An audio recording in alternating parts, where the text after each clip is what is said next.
Hi students, welcome back. Stop saying I'm in the bus. Please stop. If you say that, you are making one of the most common mistakes in English. And honestly, it sounds a bit weird to native speakers. Many students spend years memorizing a list of prepositions and they just keep getting wrong. They say in when they should say on, or they say at when they should say in. I'm going to show you exactly what you've been saying wrong and how to fix it forever with one simple trick.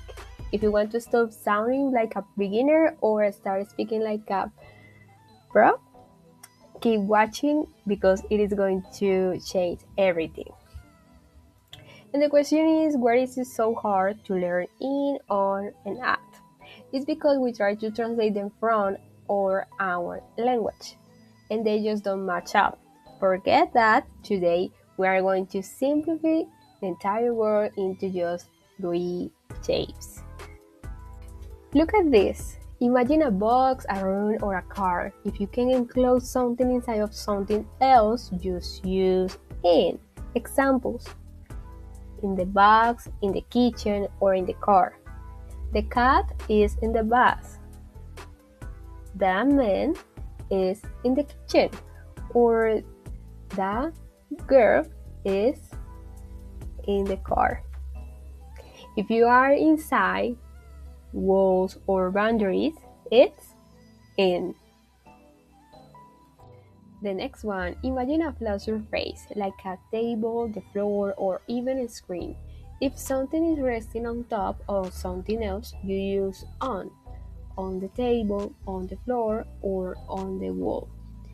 The famous exception is on the bus or on the train. Why? Because they are like platforms you can walk along. If you can stand up and walk inside, it's on. And these the examples. On the book is on the table. The picture is on the wall.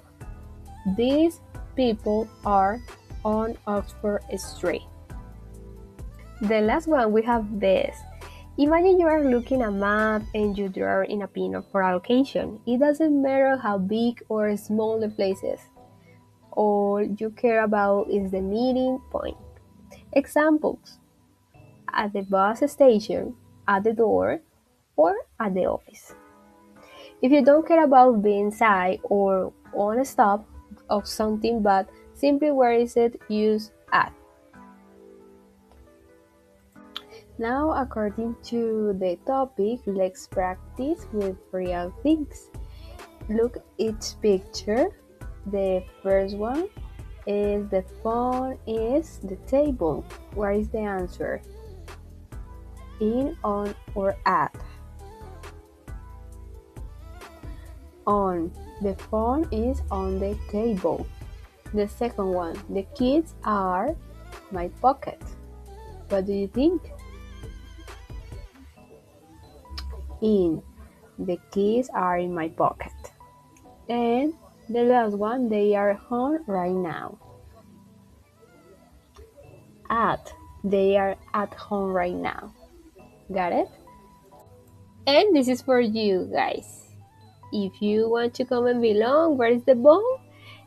Tell me in the comments, is it in or whatever if you get it. I read your comment. That's it, guys. Prepositions are no monster. They just need a little practice. My advice is try to describe your room using these words. If this video helped you, don't forget to like and subscribe to keep learning English with me. See you in the next class. Bye bye.